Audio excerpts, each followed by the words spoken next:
Everybody, thank you so much for taking the time to join us. I appreciate that everybody's probably a little bit zoomed out and maybe, been on the computer a lot this week. And it's actually sunny outside. So I appreciate those of you who decided to come in and sit down and go through this with us. My name's Vanessa Herrick. I'm the executive director of an organization called Seniors Action Quebec. And a little bit of background on the organization. Seniors Action Quebec was started in 2012 with the support of the QCGN, which is the Quebec Community QCG Group Network, QCGN. I always get that wrong. I'll give you a link. QCGN are an umbrella organization that work with different groups around the province who represent the English-speaking community. And it was felt by the leadership there that there was a real gap in the sense that there was no group really reviewing, keeping track of, and advocating on behalf of English-speaking seniors in Quebec. And as we'll sort of see a little bit, if you ever see me pointing over here, it's because I have another screen. So they felt that it was time, actually past time, that there be an organization that represented this sector of the community and their particular needs.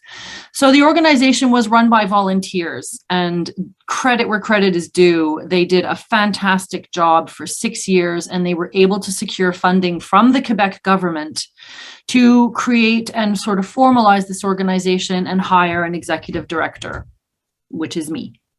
And then in turn, we were able to go to the federal government and get some more funding. And now we are providing services. If you go on our website, you can have a look around. There's some COVID resources.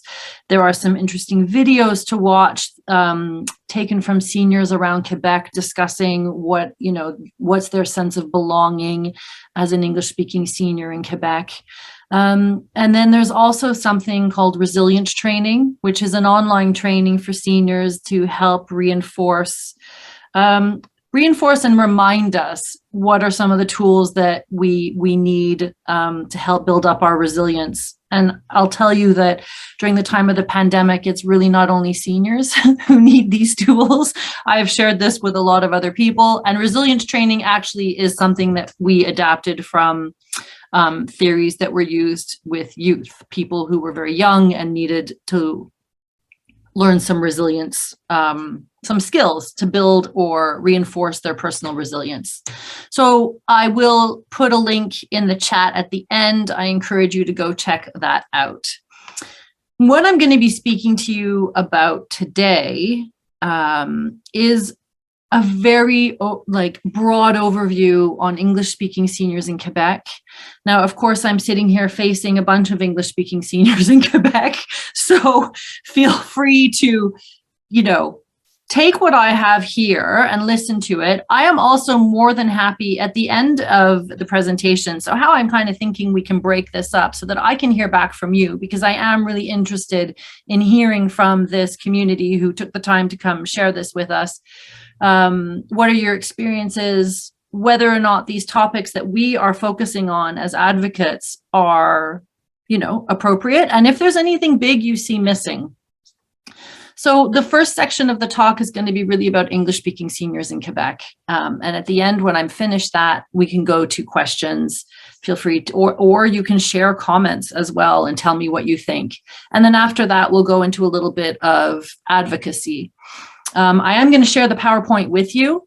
I'm going to include some links in it to other resources that I found helpful. There are a few fantastic organizations out there that have advocacy toolkits online or things online that are very inexpensive. One of them I will credit gave me a lot of the sort of simplified background that I wanted for this talk, because a lot of my ideas were a little big.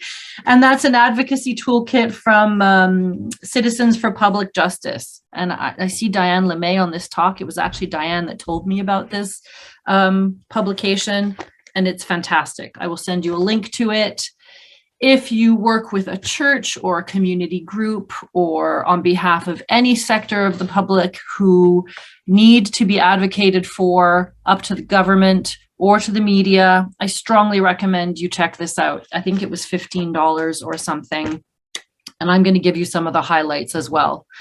There are, of course, many different kinds of advocacy. And I'm going to touch a little bit on advocacy for issues and on behalf of the community.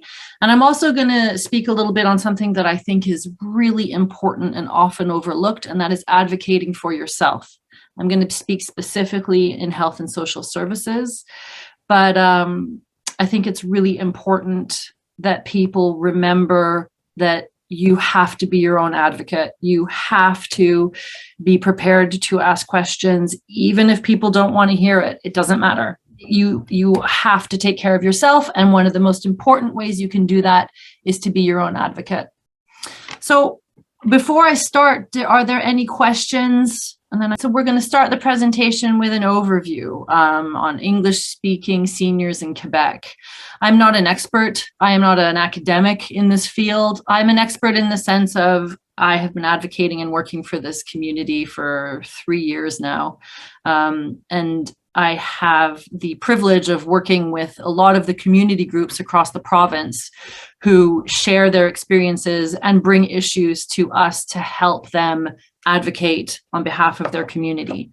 One of the most important things to remember about English-speaking seniors across Quebec is such a varied community. There are so many different places. There are so many different communities. The reality of what a senior, English-speaking senior faces in Montreal is very different than what they face in Les Îles-de-la-Madeleine or the Gaspésie or the lower St. Lawrence. And so it's really interesting. Of course, there are shared challenges, but there are also really different realities. So these tables that I'm about to show you are credited to a woman named Joanne Pocock. She works with an organization called CHSSN. CHSSN.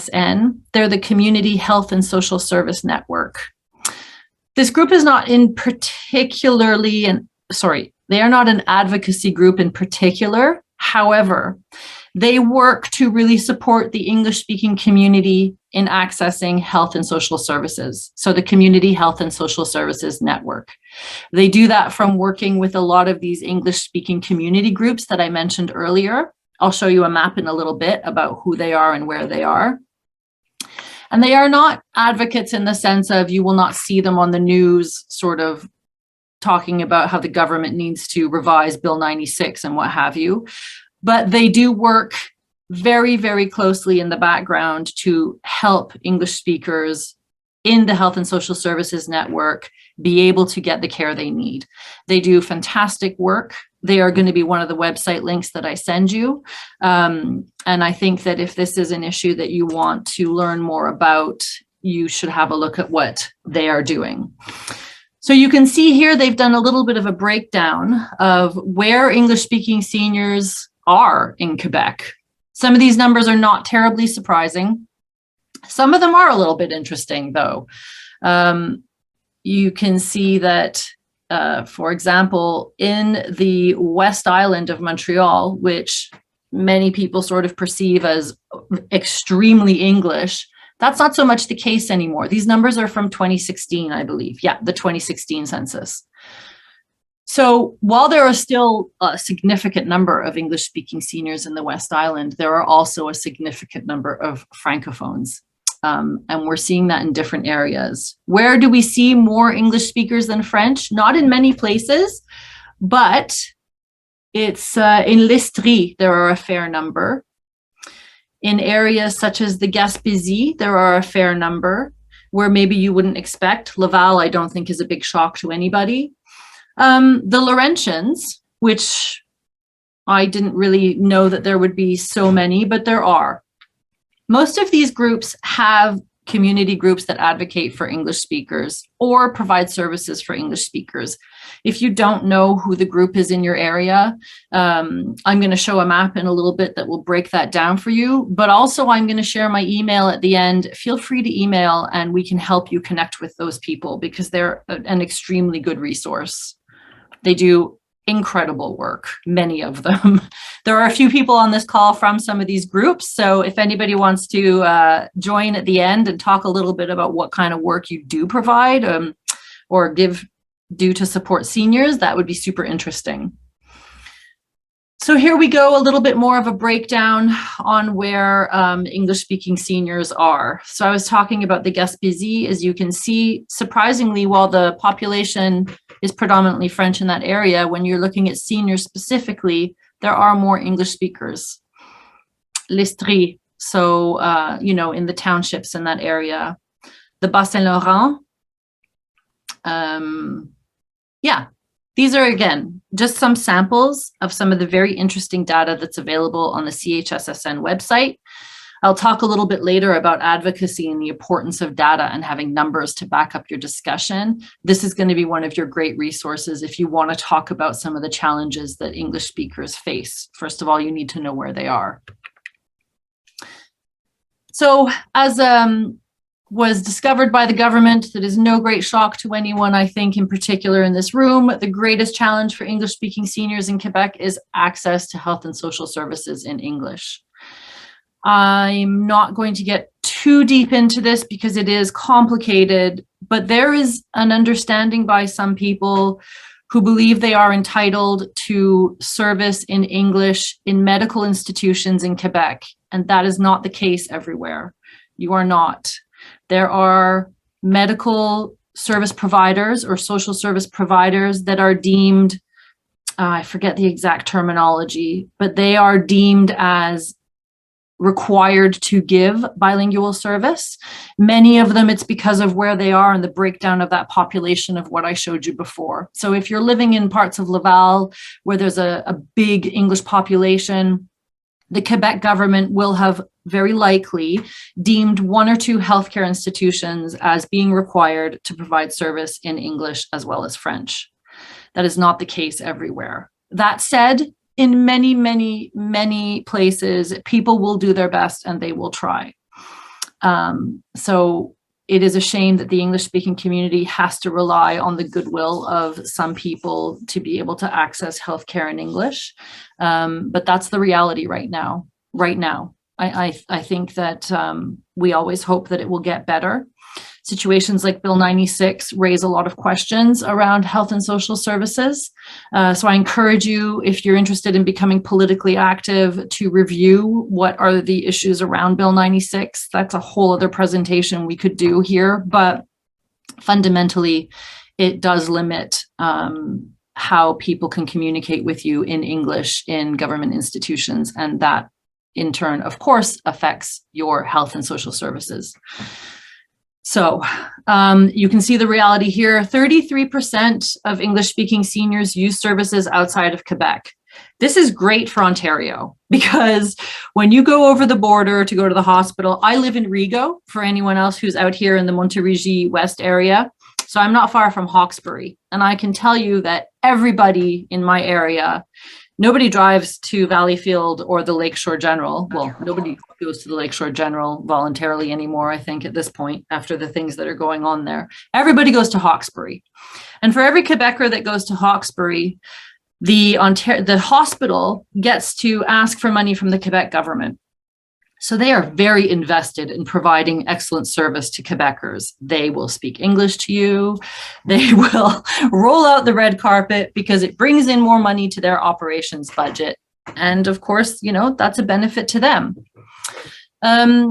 However, not everybody does live on the border the way I do. And so this is not something that I think should really be acceptable. And I think our government needs to ensure that our communities are served.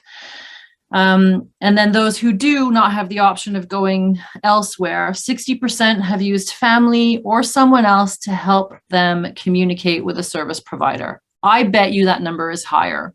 I bet you if we spoke to English-speaking seniors who have needed help to communicate with someone in either a healthcare institution or in a health and social service situation, I am sure it's higher than that. So yeah, I got this number or this percentage from Quebec, which is one of the organizations I'll talk about a little bit later. They're an excellent province-wide organization that support caregivers.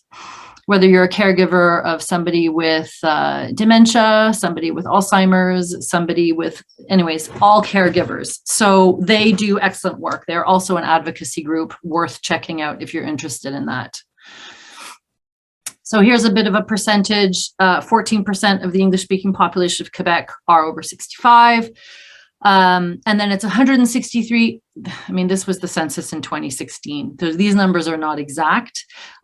For 55 and over, there are almost 300,000 English-speaking seniors in Quebec. That's a significant number of people. That's a lot of people that if you're able to mobilize them and have them all yelling at the government about the same thing, they can't really ignore you. So I'm just going to put that out there. Unfortunately, 1 in 2 English-speaking seniors reports being dissatisfied with life. That's an incredibly sad statistic and something that I think in a country like Canada, we need to work to improve. There's no reason to me why that statistic should be so high. There are always, of course, issues that are not community-based or have nothing to do with access to health and social service. However, I bet a lot of those issues could be addressed or at least improved on with proper support.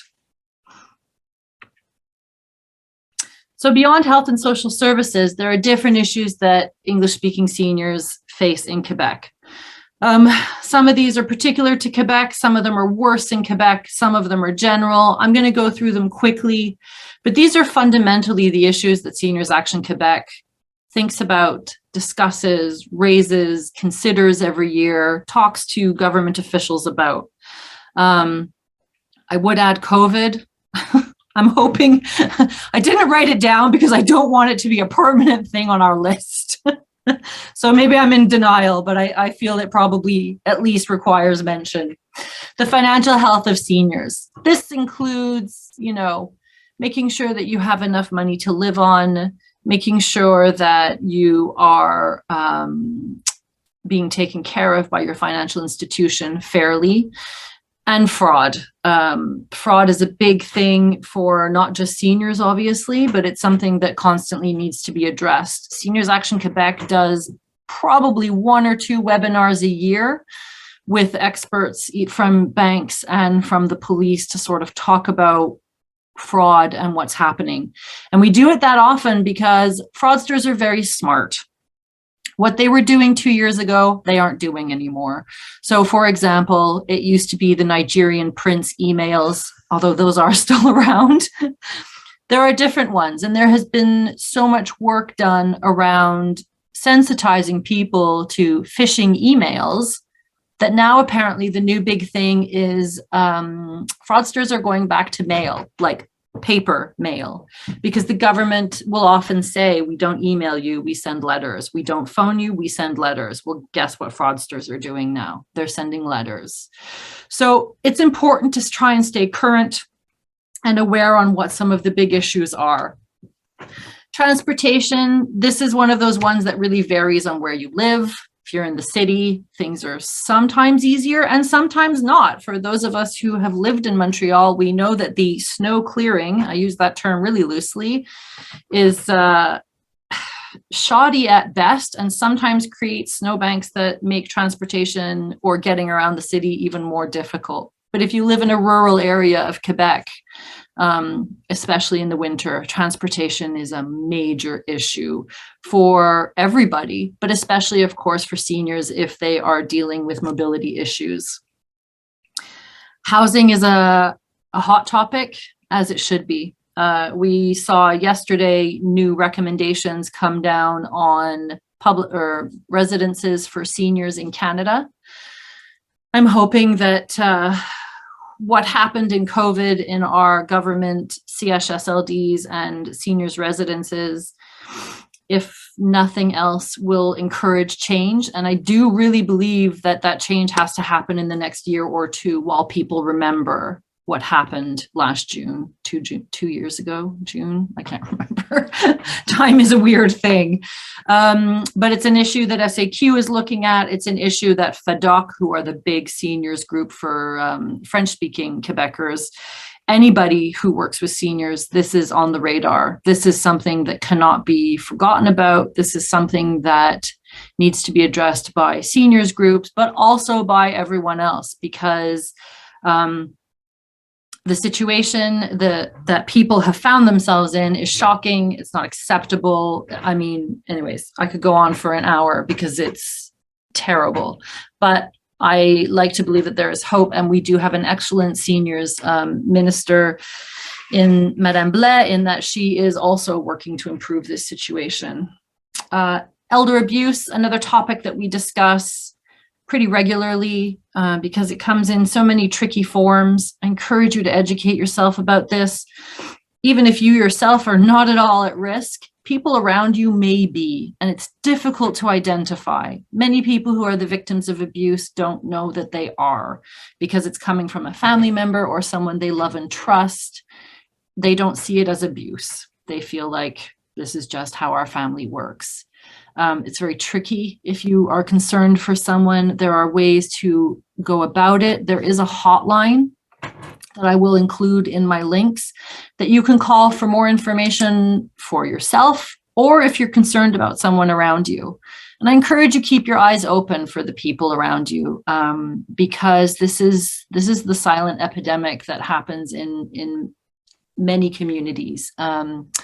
And I think that the only way that it's going to be improved is if we encourage people to discuss it and think about it and look for it. But it is sensitive. So I encourage that you get help from someone who has some expertise in this if you're concerned about it. Isolation. We've heard about isolation over the past few years. It's as deadly as smoking. It's one of the worst things that can happen to people. And unfortunately, under COVID, it has become a reality for many. In these new these new recommendations for CHSLDs and seniors residences, they are going to encourage that people have more agency in choosing who they can speak to, because I think that the COVID isolation has had a massive impact on people's mental health. Fundamentally, all of these issues could be an entire presentation on their own. If you have comments or questions at the end about these, please feel free. I won't let it sort of go for ages, because we could, as I said, discuss these issues alone for ages. But these are really the things that I think we need to keep pushing on. We as a society can improve, but it requires constant up-to-date information. Here's the map I was talking about on the different regions in Quebec. This again comes from the CHSSN network. And these are some of the bigger groups that work supporting the English-speaking community across Quebec. This is great information for you, for anyone around you. On the SAQ website, we actually are building a map that does have all of these groups in it, but we'll also be highlighting medical institutions, social service organizations that are mandated to provide service in English. So you will be able to go to the map that we have, and it will tell you. We're also doing it for caregivers who speak English, lawyers who speak English, transportation companies where, you know, they have drivers who speak English. We're really working to try and make it a one-stop shop where English-speaking seniors across Quebec can find services in their region in English. We will have to do this with your help. If you know of anyone great in your area that provides services in English, send us an email. That will also be there at the end. On their website, this map is available for download. It's got really interesting information, percentage of English speakers in the area, who is, you know, supporting them, and what kind of work is done. It's really very interesting. So now I'm going to talk a bit about advocacy in Quebec, but let's pause for a second here. Also, advocacy. I'm speaking about advocacy in Quebec, but I'm also speaking about advocacy in a broader sense. And as I said at the beginning of the lecture, if you're interested in advocacy, there are all different kinds of advocacy. I really firmly believe in nonviolent advocacy. I don't think I'm just going to share my screen again. Can you tell me, everyone, someone give me a thumbs up if you can see it? Yes, I can see it. Great. Okay. Thank you. I encourage you to learn about what some of the big advocates are doing, whether you agree with their point of view or not, because some of these skills there are people who are professional advocates, and I guess would be considered one of them. My background is actually in journalism, and funnily enough, many journalists do end up being advocates because, you go into journalism with sort of this idea that you're going to have an impact and speak up for the little guy and challenge the system. And then you realize that actually, no, you're writing stories about Kim Kardashian and her new boyfriend. And dear God, this is not what you wanted to do. So you end up many end up a lawyer, some end up in advocacy. But there you go. Okay, why are you not changing? There we go. The first steps, it's kind of to know who the players are in your scene. I have put these up. These are the ones that I recommend you look into if you want to advocate on behalf of English-speaking seniors in Quebec. These are the groups to be aware of. The Quebec Community Groups Network, QCGN, I spoke about them earlier. They are an umbrella organization that have many different groups who are members. SAQ is one of them, but there are loads of others. And they really, often when things are discussed in the media about language politics in Quebec, they are the ones who will speak for the English-speaking community. They have different members who do different things. They are both sectoral and regional.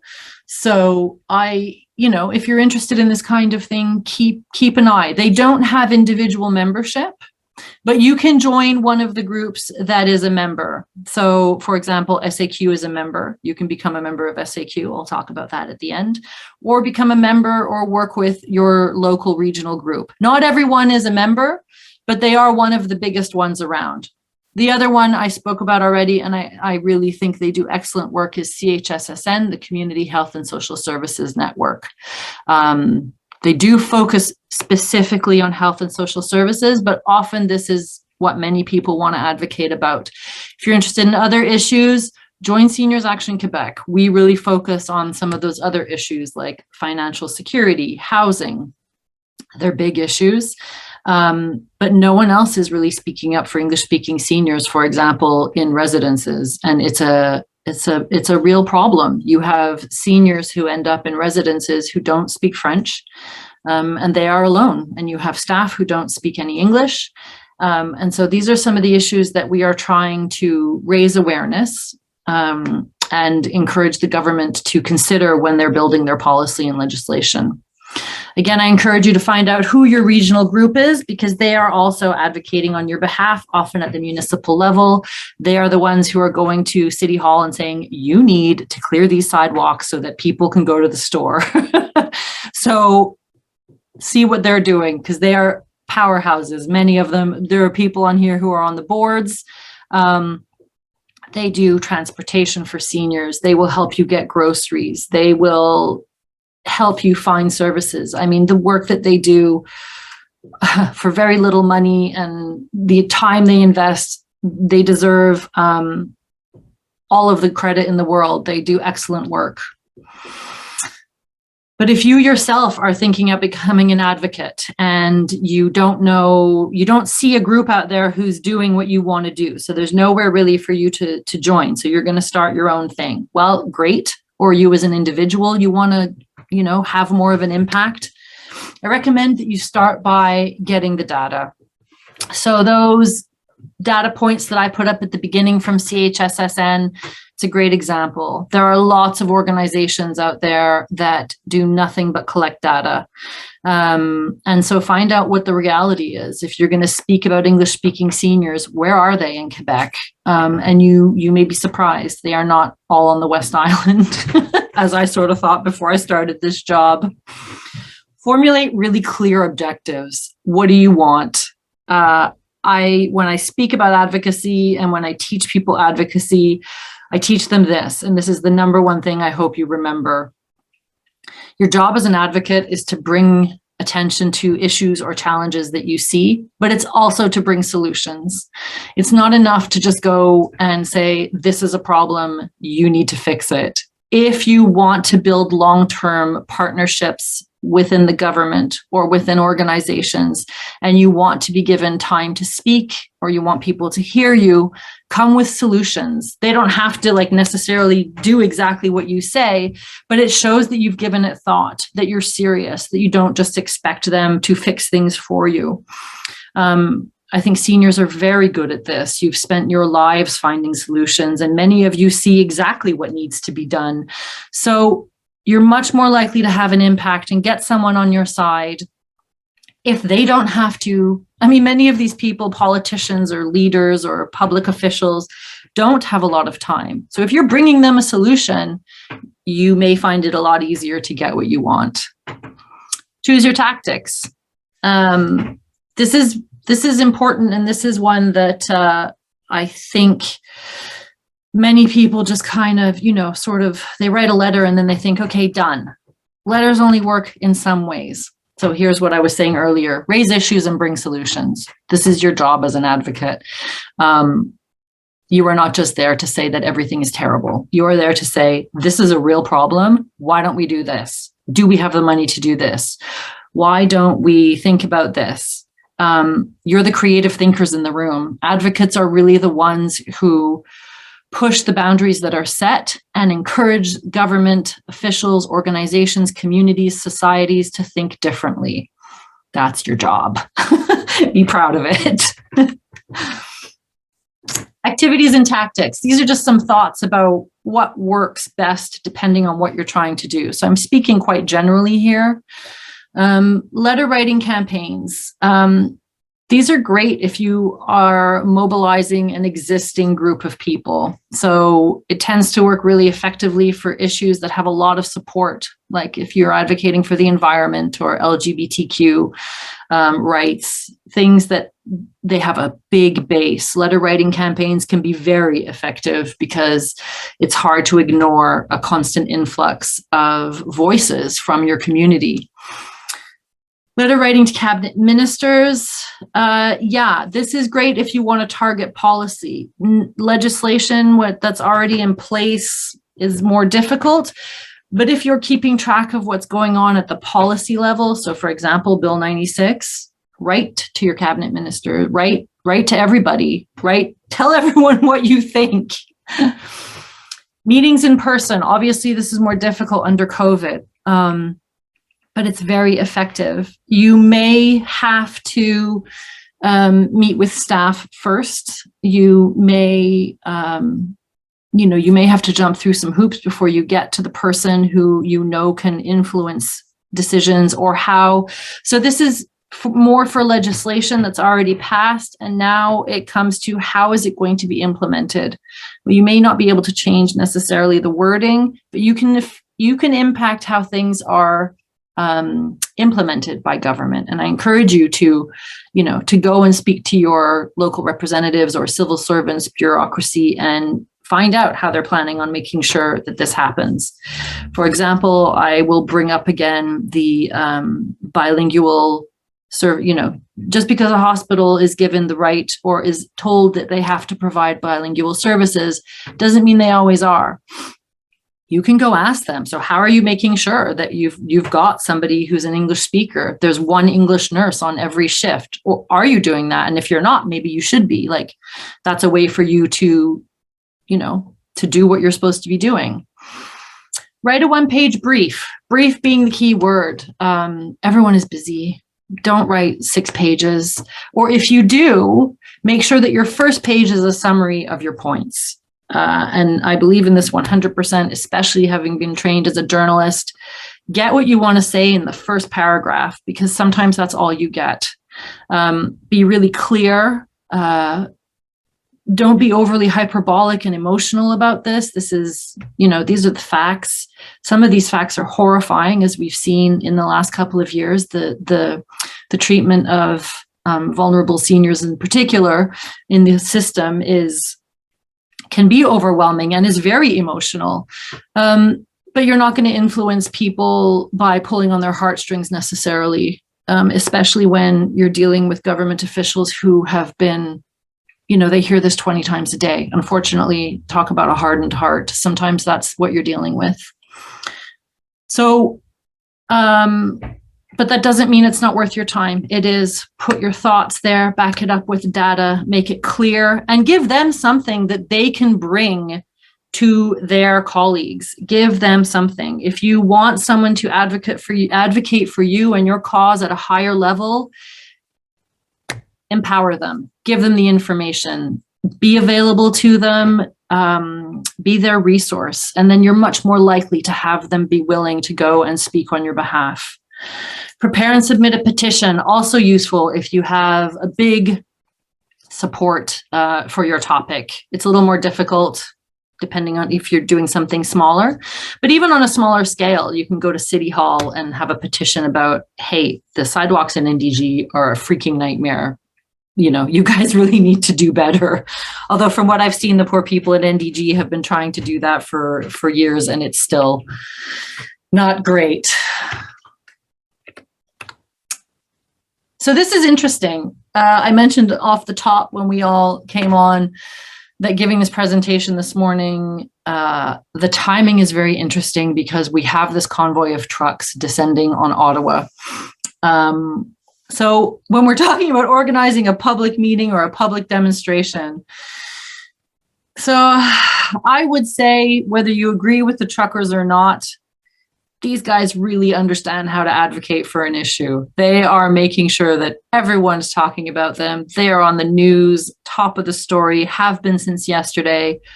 All of the country are watching this, and I've seen a few American reports as well, because obviously it impacts the American truckers as well. The unions in Quebec and the unions across a lot of North America are some of the best advocates you're going to see out there. These guys know how to advocate for what they want. They've done it for years. Their job is to advocate for their members, and they're extremely good at it. So we aren't all, the truckers unions and the truckers, I don't think it is actually a union. I'm just using the union as an example because in many cases we do see them, and when a big union is on strike. We all know they're everywhere. They will go out and to organize public meetings, public demonstrations. They will discuss and debate their issues for the media. They will give the media things to put on the TV. They will do things in public that they can film. They will speak to them. They understand how to get their message out. Organizing a public demonstration, very effective if you have a lot of supporters, or even if you don't, they can have a great deal of attention. I'm saying this with a caveat, and it's, again, the truckers is a great example in the sense that you may have an issue that you want to advocate for, and it's an important issue that you want to have discussed and debated at a large level. And I think that that's what's happening with the issue the truckers are raising. However, what we're also seeing, and what you will often see with any kind of public demonstration or public meeting, is other groups will take advantage of the attention to push their mandate. So you're going to see the anti-vaxxers coming out. The truckers are not necessarily anti-vaccination. They are saying that they don't think it's necessary for them to have it to cross the border. And so whether you agree with that or not, the idea of people being vaccinated or not is not what they want to discuss. However, if you look around online or you listen to what people are saying in the media, suddenly this has become a vaccination issue on a large scale. So that's what I'm talking about. If you're going to organize a public demonstration or a public meeting, be aware that there's a very good risk that if you are successful in getting a lot of attention, you're going to attract some other people with different ideologies that will try and, they'll try and get in on your stage and bring some light to what they're talking about. Sometimes you've seen it in the media where the truckers have tried to say, we're not here to talk about the vaccinations. We don't want this to turn into any kind of violent demonstration. This is not what we want. That's basically the best thing you can do. Get ahead of what other fractions are going to come out and try and take advantage. Be very clear about your messaging. So I think public demonstrations are great. They give you a lot of attention and opportunity to talk about what's important, but you do have to be aware and be prepared, because we live in a society where everybody has something to say about something.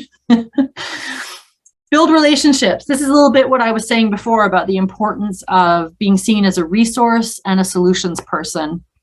If you want to be involved in decision making, or if you want to be heard and you want to be a voice for the community, make sure that you have those relationships. So advocacy is also about building positive relationships. A lot of people see advocates as very angry people who kind of go out and are constantly yelling. And I mean, sure, for anyone who saw the news yesterday, I was yelling about what happened to that poor woman at the Lakeshore Hospital, and sometimes someone has to.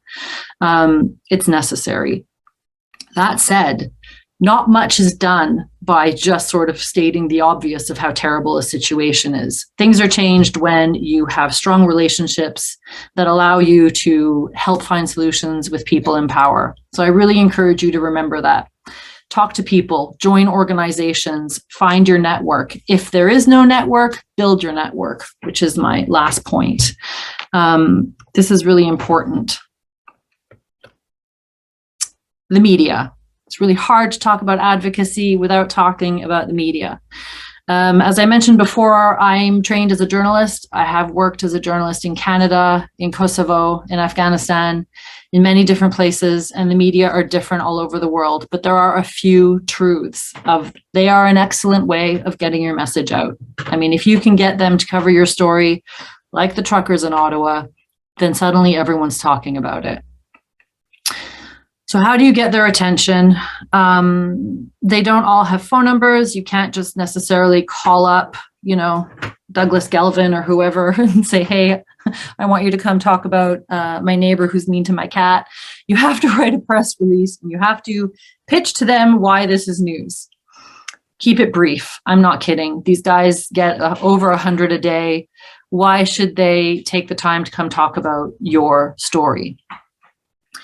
To that, I will also say, follow the news cycles. Great times of the year to have the media talk about perhaps less urgent topics like community activism would be during the holidays. The Christmas holidays are a dead time for the press, and you will see they will start talking to food banks. They will start going out into the community and discussing smaller issues. Not smaller issues, but issues that aren't necessarily going to be dwarfed by, what Legault has done this week in the government or what Trudeau has said. So around the holidays is a good time to really push. And so is the summer. When a lot of people are on holiday, a lot of the bigger players are not approaching the media. Get your story out. Take advantage of the sort of quiet times. If it's not time sensitive, I really encourage you to wait for these periods where things are a bit quieter. You're a lot more likely to catch someone's attention. Include data. That kind of goes without saying, I think. Include a usable quote.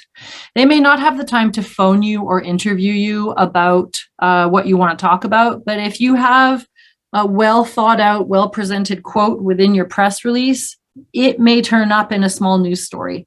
When they don't have time to build on the story or learn more, they will very likely not print anything if they don't have a quote. But if they do have a quote, you're a lot more likely to have coverage.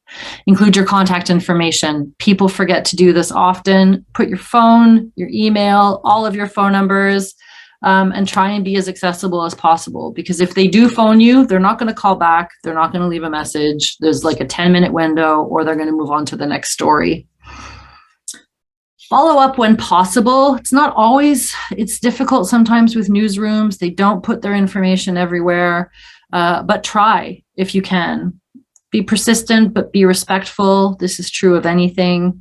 Ask them if they got your press release. Ask them if you can provide them more information. Tell them you're always available if they can't do this story and they would like to do it later. But be respectful.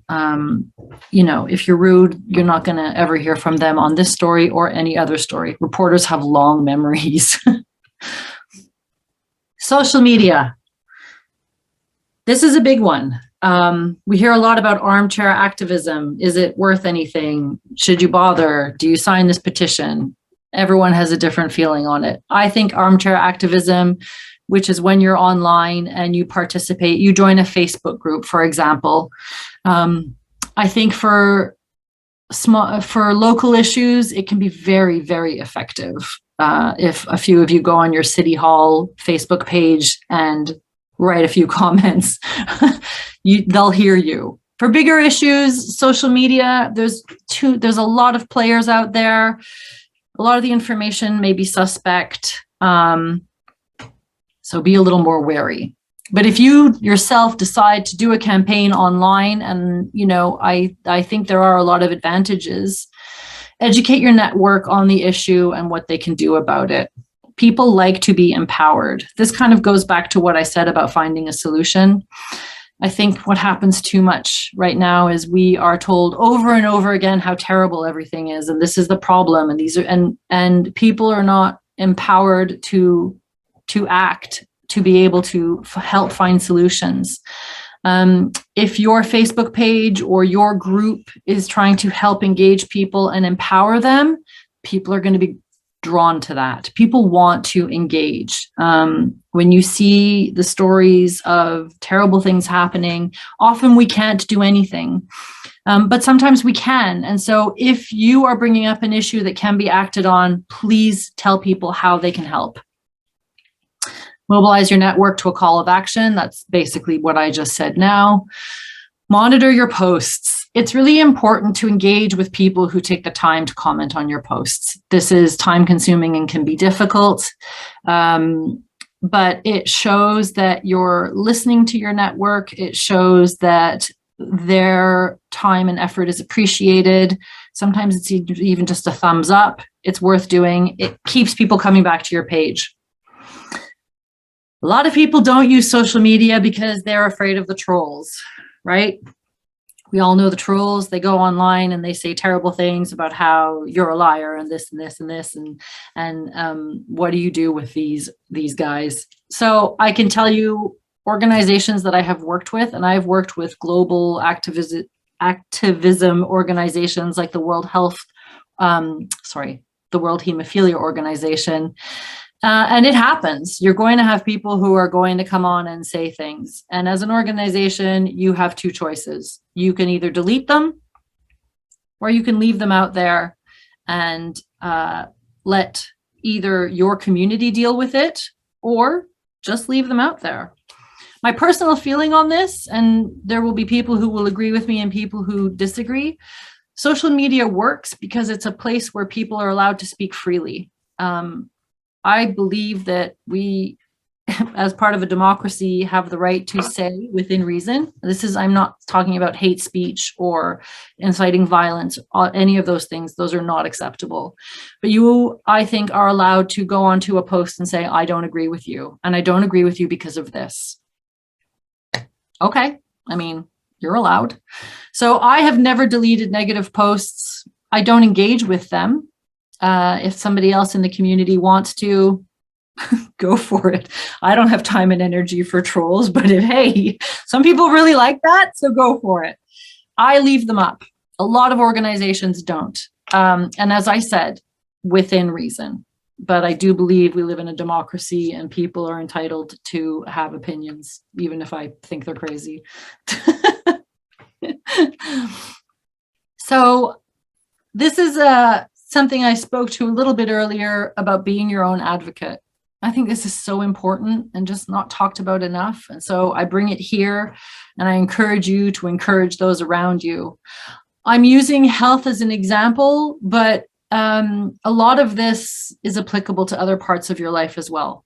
Banking, for one. We were talking, Leslie raised banking as an issue and how your bank just kind of assumes you're going to accept whatever they give you. Let me tell you, go in there, find someone and tell them what you think politely, because the more we do that, the more likely they are to reconsider and not just keep going the way they go. It is so important in a relationship when we're talking about your health and you working with a healthcare provider that you feel empowered to ask questions. Doctors are super busy, they're overworked, they don't want to talk about it with you, they're the expert. Some of them are better than others, but you're going to come across this. It doesn't really matter how your doctor feels, ask questions. If they're annoyed, too bad. You have every right to make sure that you understand what they are explaining to you before you leave a room. It's your fundamental right. You're paying for that time with your tax money, and you need to be really sure you understand what they're saying. Bring a pen and paper, make a list of questions before you go, because we can get overwhelmed. They'll throw some information at us and you can completely forget, something that you really wanted to discuss with them. So make sure you've written stuff down. This next one is critical, and I have heard horror stories around it, so I cannot push this enough. Write down whatever medications you're taking and make sure that if they are giving you new medications, they know what you're already taking. We often assume that they have our chart, so they know. They don't. In many cases, they don't. And the only way that they can ensure that there's not some kind of dangerous impact by mixing medications is if they know what you're taking. Please, please, please, please write it down, keep it with you, put it on your cell phone, keep it in your purse all the time, whatever you need to do. And I would also recommend you give it to your pharmacist every couple of months too. Just go over it quickly with them. Or if you're given a new medication, even if your doctor said it's fine, talk to your pharmacist as well. Medication reaction lands so many people in the hospital every year. It's quite frightening. So take this one seriously. This just reiterates, ask your healthcare provider for an explanation. So if they're saying something and they're using medical jargon, please remind them you're not a medical professional. Can they explain it to you in terms that you're going to understand? I think many people don't do this to be, dismissive. They just forget that not everyone around them understands the terminology that they do. As I said before, take notes, bring a pen and paper, write the things down that either twig or you want to look up later on Google, or things that are a concern for you. And it may raise questions that you can call back with later, or that you can put on your list for your next visit. Discuss any issues with your healthcare provider that you don't think is a big deal. I can't tell you. P.S. I am the worst for this. I go to the doctor. I don't want to be there. The last thing I want to do is talk to you. Just tell me I'm fine and I'm going to go home. However, sometimes these little issues can be symptoms or tied to something bigger. It's really important that you mention things, even if they feel silly, because our bodies are connected in amazing ways. And sometimes what is a rash on your leg is actually about your liver, or, things like that are really important. So, bore them with your stories, tell them everything. Ask for and keep copies of your records. I mentioned earlier, we assume that our doctors have our records and that they know what's going on. A lot of the time, I'm exaggerating. Sometimes they don't, or they have old, out-of-date records, or your last test was sent to the wrong department. Try as much as possible. I know this isn't always possible, but as much as possible, get copies of what you can. Get a second opinion. If you're not happy, or if you feel that things aren't being explained to you, or there are gaps, get a second opinion.